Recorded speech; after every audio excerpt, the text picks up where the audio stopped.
Hello everyone, my name is James Jack. I'm with Ernestine J. Wilson Real Estate. And for the next half hour, we're going to talk about real estate. And of course, since the show is entitled Ernestine J. Wilson Real Estate, then I would like for everyone to meet Ernestine J. Wilson, who is the broker-in-chief at Ernestine J. Wilson Real Estate. And how are you doing? I'm well, thanks. Thanks for inviting me. Well, it's a pleasure to have you here. We've got a lot to talk about. And also with us is one of our associates, Leslie Lostetter. How are you doing? I'm well, James. I'm going to make sure that you do a lot of talking. So it won't be all question and answer. It'll just be us just conversing and talking about real estate as we always do every day. We do work together, and we see a lot of changes in the industry as we've seen over the past year. And for a lot of the audience, the viewers, who have not basically kept up with what's going on in radio, we're just going to talk about some of those topical issues. I would like to start off with what I think is one of the most interesting topics of the year, and that is the movement of distressed properties. So, Ernestine, tell us about distressed properties. What are they, and what are we doing as far as helping people? Distressed properties could cover a whole lot of subjects. One distressed property would be a property that needs repair. A distressed property could be a property whose owner has financial difficulties. So those are the two areas that most people think about when they think about distressed properties, either a financial problem or the property itself is in bad repair. Okay, more specifically, give an example of, say, an owner who is distressed. Well, that would be one of the people that we hear about on the news, on the radio, someone who owes more money than their property is worth and needs to sell, or someone who basically just fell on bad times, lost their job, someone in the family got sick, they stopped making mortgage payments, they're close to foreclosure, things like that. Okay, we're going to talk more about people who are in a distressed position. But first, Leslie, tell me about a distressed property. Well, those are usually properties where the homeowner hasn't been able to take care of them. They've fallen on disrepair, so they no longer hold the value that they once did. So their mortgage is more than the property may be worth. And like Ernestine said, usually that means someone hasn't been paying their mortgage and they're in a position where they're being forced to sell their home. So it's a double whammy. Right. Okay, Ernestine, I would like for you to tell me what we've been doing so that the viewers will know exactly how we can help, or whether or not, if we're not the people to help them, they can call on someone else. Well, we probably are the best ones to help them, but to tell people what we've been doing, we've seen so many people who've had so many problems with their mortgages. We've seen friends, people in our neighborhood who've walked away from their homes simply because they just gave up. They didn't know that they had other options. So when someone gets in trouble, it's a good idea to talk to someone about it. We noticed, like I said, all of these people walking away from their homes really didn't have to. So we started doing sessions in libraries where we invited people to come in that were categorized as distressed, either financially or their homes were, and we gave them consultation on what to do to help them with their situation, either to help them work through a modification, to delay a foreclosure, or some to get their home sold as a short sale. I would like to point out that even though we're only here for a few minutes talking about distressed properties and distressed homeowners, people can call us at any time and talk about their situation. Doesn't mean that there's any obligation at all to tell us basically what their situation is or how we can help them, but we will help those that are willing to listen and or point them in the right direction towards someone else. just for a moment, let me give the telephone number. It's 301-306-5314, 301-306-5314. And you can call us and speak to anyone, and we'll sort of give you an idea as to what you should be doing now and what can be done in the future. Now, distressed property. Tell me what happens when the property goes into that distressed state, how it impacts the owner and what can be done. Well, usually the owners don't have the resources because they're in some kind of financial situation to repair the property, and its value drops. And when that happens, it no longer holds the value, say, of the mortgage. So they're paying the same mortgage rate, but the home may not have the value that it once did. And that can necessitate a short sale also.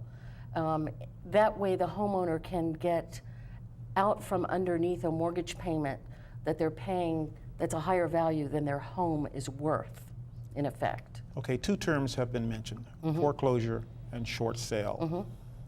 Short sale, can you tell me more about the short sale? Okay. A short sale, like Leslie said, usually happens when a person needs to sell a home and they owe more on the property than the value. In that instance, everyone who is a lender on the home has to approve getting the short amount. For instance, let's say someone owes $200,000 on their house, and the house is only worth $150,000. The difference between the $150,000 and the $200,000 plus any costs for selling the property would be the short amount. So that person would have a short amount of probably $60,000 or $70,000, and that's an amount that the lender has to approve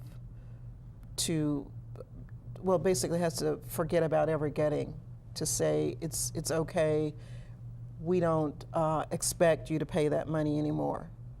So that's a short sale in layman's terms.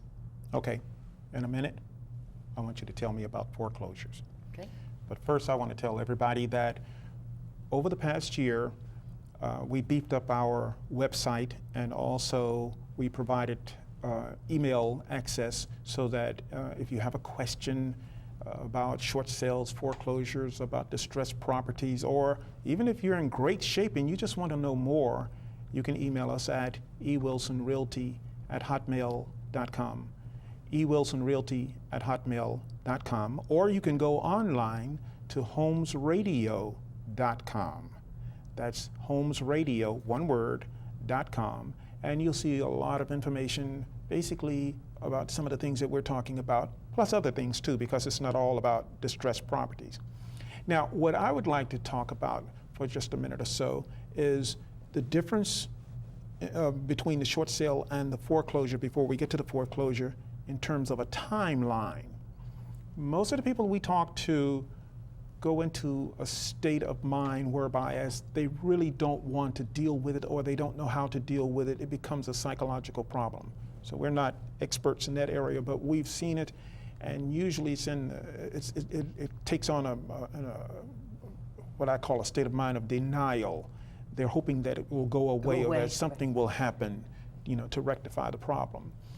But the timeline that I was speaking about is a very short time period. And even though people have been told, oh, well, you can stay in your house for a long time, they've heard other people talk about, I stayed in my house for 2 years and then finally, it's all over. That may not be true in every case. So you have a timeline, and usually it starts with you knowing that you are late on your payment and you're wondering how long will it be before the mortgage company, the lender, or whoever contacts you. It will probably happen within about 2 weeks after you become late the first time around. That is compounded by each time you are late. And you'll know that you're not the only one who's aware of it, because you'll start receiving letters from the bank, the lender, the attorneys, and everybody else. And so it's hard to predict what can happen once you do go into default, but we do know for sure that the inevitable outcome will be you either losing your house or you being able to save your house by working with someone like us. Now, tell us about the foreclosure, Leslie. Well, the process with the lending institution, the bank, mortgage company, usually starts, like you said, 2 weeks after that first 30-day period when you're late. But it doesn't mean that you're going to lose your home. What it means once you begin getting notices from that bank, lender, or mortgage company is you need to be proactive with them and take action. The foreclosure timeline is such that you will receive notices all along the way of what's coming. You need to keep communicating with the bank in order to remedy the situation. You can't go into a state of denial and do nothing. There are options for homeowners, and that's one of the things that we can discuss when we meet with someone one-on-one. We do provide general information in our workshops, but are always happy to talk to any individually, find out a situation. Okay. A lot of people have asked me, well, what if I let my house foreclose? How does that impact me a year from now or 2 years from now? And even though we don't have a lot of time in this first little segment, when we come back, I'll explain more about that, or have Ernestine and Leslie to explain even more about how you are impacted by the foreclosure, Right. or how you would be impacted by the short sale. Mainly, the discussion is about your credit scores, the condition of your credit health, and also whether or not it impacts you as an employee, and also what it does to the family psychologically. So we're going to talk about that and more. So getting back to what we were talking about before, I said, in this market, we would have thought that by now we wouldn't have any more distressed properties. That was several years ago. But this is a problem that has lasted longer than we could have imagined. And we don't know how long it's going to last. But we do know that there are solutions, and we've talked about some of those solutions. Again, if you have questions, don't hesitate to call us. That's at 301-306-5314. Or email us at ewilsonrealty@hotmail.com, or go online to holmesradio.com, and you'll basically see a lot of what we've discussed here. When we come back, we're going to talk about just one more little item involving Could short I sales. suggest one thing we talk about? Okay, Helping people save their homes. that's what I was going to say. Okay. All right. We'll be right back after this message. Hi, my name is Sylvana, the greatest rock star ever. That's the hit song that you're listening to in the background, and I managed you to watch Skills to Pay the Bills. We're back, and we're glad that everybody decided to stay with us because there's a lot of information that we're eager to give to you. My name is James Jack, and I'm with Ernestine Wilson Real Estate. This is Ernestine, she's the broker, and this is Leslie Lostetter, who is one of our associates. As I stated earlier, we have a website entitled holmesradio.com. People ask, well, why Holmes Radio?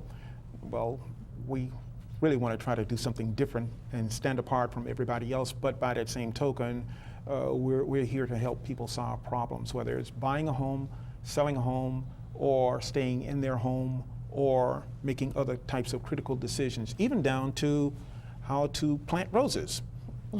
We'll talk about that. Now, in the first segment, we talked about short sales and foreclosures.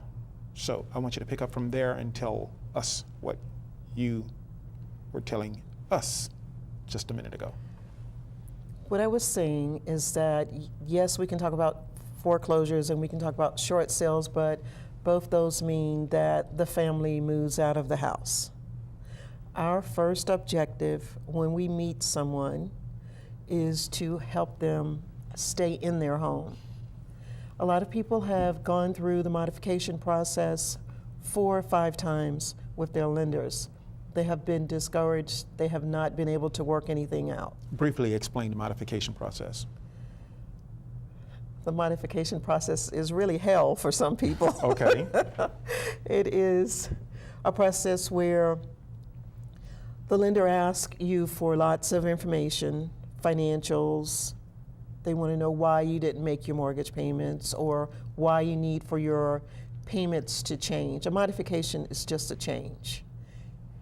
The change would be something like the lender would lower your loan rate to 2 or 3%, or the lender could take the payments that are in arrears and tack them on to the end of a loan.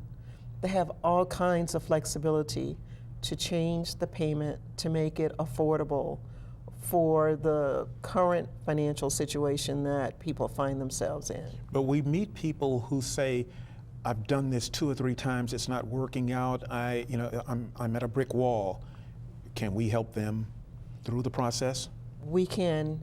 We are not modification specialists, but we've seen enough garbage and we've seen enough excuses so that we can help people navigate through that. In a lot of instances, we are not able to save everyone, but I'm proud of the fact that whenever someone has approached us about a property and they were almost in foreclosure, over the last couple of years, we've been able to delay the foreclosure and to help them some way or another. So what I would like for us to just talk about for a little while is just that we can help people stay in their homes if that is what they would ideally like to do.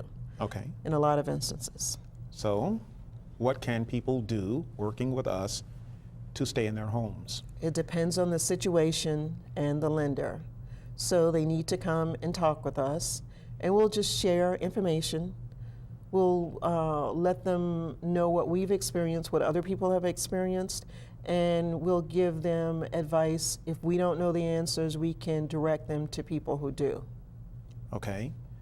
Now, we want to talk about how their credit, their employment, and all those other things are impacted by either doing the right thing, the most prudent thing, or not doing anything at all. What's the most prudent thing? To come to us. Okay. Well, I think there was a period of time where people were walking away from homes and thinking foreclosure was a way to get out of a home in a downturn market, but there are consequences to that. Foreclosures stay on your record permanently. They're a matter of public record.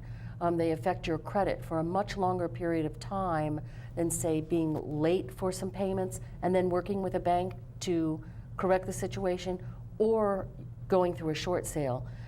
Many employers these days check credit history as a matter of employment, and the foreclosure does not sit well with a lot of employers. It can affect security clearances. It can also affect current or future employment. So the goal would be to stay in the home if possible, work something out with your lender, banker, or if all else fails, go ahead and make that short sale so that you are disposing of the property in the best way that you can for yourself. It helps your credit score. It's a much shorter period of time that the overall credit rating is affected, and the score points that are involved are much less. Now, sorry, go ahead. Now, we dealt with the credit aspect of it.